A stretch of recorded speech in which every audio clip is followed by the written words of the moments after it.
Right off the bat, I gotta say, where are the struts? I don't feel like this ship has enough struts. Did you even consider adding struts to this? So the original one had some, but one of the things that we knew players really liked about the original ship was sort of The struts. Just they like being able to see the game. They like being able to see the game.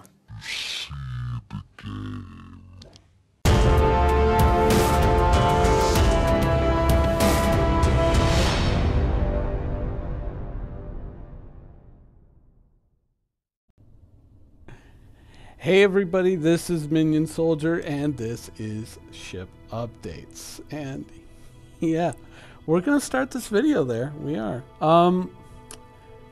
Yeah, so we saw the new cockpit of the Mustang. Of course, we saw a lot more of the Mustang, but I am not going to include a lot of that here because I highly recommend that you go and watch that episode of RTV. And when the VOD comes up, I'll try to remember to put a link in the description below. It is a very good episode to watch.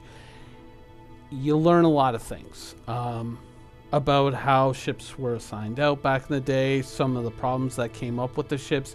It helps give you perspective on the ship development pipeline. And so I think it's very, very important to watch. So if you got some time over the weekend, check that out.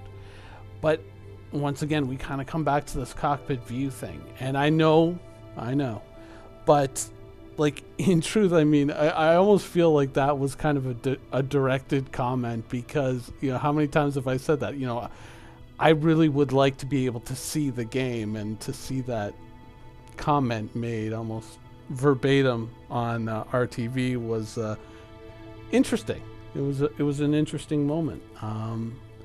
But you know, I kind of go back to an older comment, which is, you know, there's a lot of people who say, oh, no, because I want a cockpit like this, and I want a cockpit like that, and I want it to look, you know, and I'm not really worried if I can't see everything. I like a nice artistic thing. And, you know, you want to kind of give artists as much free reign as they want to make ships that really appeal to the eye, even though at times they can't always adhere to sometimes the principle of pilots having a lot of situational awareness. But I'm going to kind of go back to an old idea that I've proposed a couple of times, where it's, if you go into an augmented reality type heads-up display, where you say, hey, instead of having the heads-up display in the, you know, in the helmet, where you have all these different panels like we used to have back in the old days of Arena Commander, if you don't want to go there and you want to have like all these panels now on your dashboard and whatnot, what you can do is you can use the helmet projection to put up an augmented reality kind of display overlay. Same sort of idea that you have in a lot of these shooter games now, like Rainbow Six Siege or whatnot, where you can see the outline of all your teammates even through walls as they're moving around and going around throughout the level. You can kind of see that. A lot of shooters have that type of function when you highlight or spot something so that you can see someone through a wall or whatnot.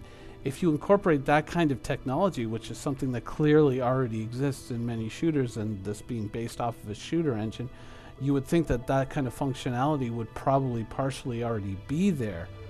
If you incorporate something like that, it would enhance a pilot's situational awareness, and at the same time allow you to keep the design aesthetic that you want to keep. So it kind of gets the artists what they want, it gets the pilots what they need, and you kind of come out with both sides winning out of something like that. And this is obviously, this isn't groundbreaking new technology. This is something that's been around for quite a while.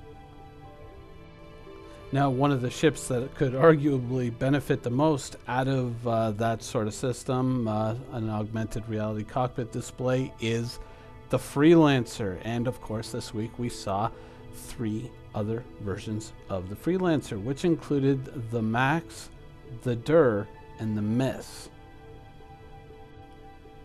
Now, the Miss is probably the one that people will be the most enthusiastic about because it is, of course, the combat version of the ship. And of course, we got to see the missile loading system, which was pretty cool. And it's one of the features about this ship that really excited a lot of people, because the Miss was a ship that came in at a very reasonable price point. I think it was $150, $165, somewhere in and around there originally. Not sure what it's going to be now, but it was in there originally. A lot less than the Vanguard, but packing a heck of a lot more firepower than the Vanguard. And it was one of those ships that when we were talking about the Vanguard quite some time ago, we used as a direct comparison. And, you know, additionally, it has that cargo capacity as well. Though it is reduced compared to the other versions of the Freelancer, it's still significant, and it kind of adds a lot of muscle if you're looking for, you know, if you're looking to carry cargo.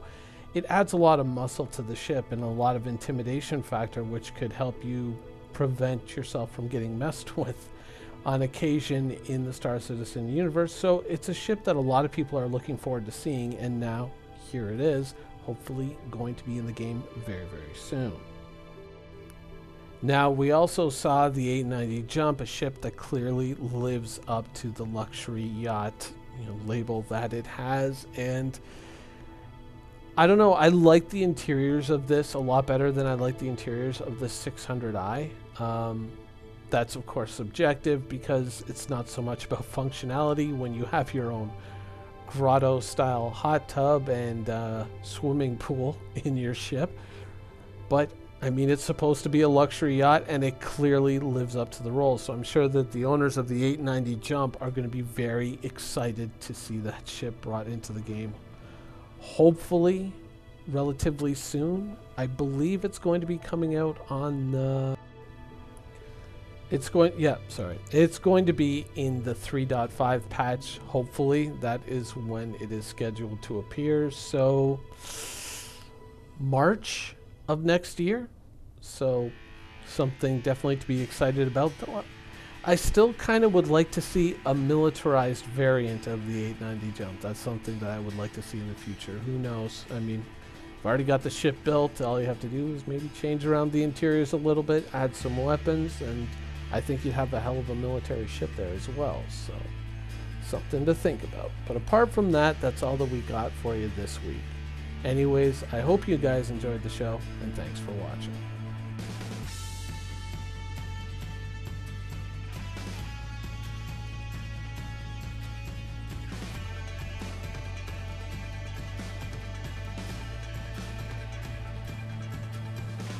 Thank you for watching. So if you want to keep up with the latest and greatest in Star Citizen and Squadron 42's development, please follow us on our social media channels. See you soon.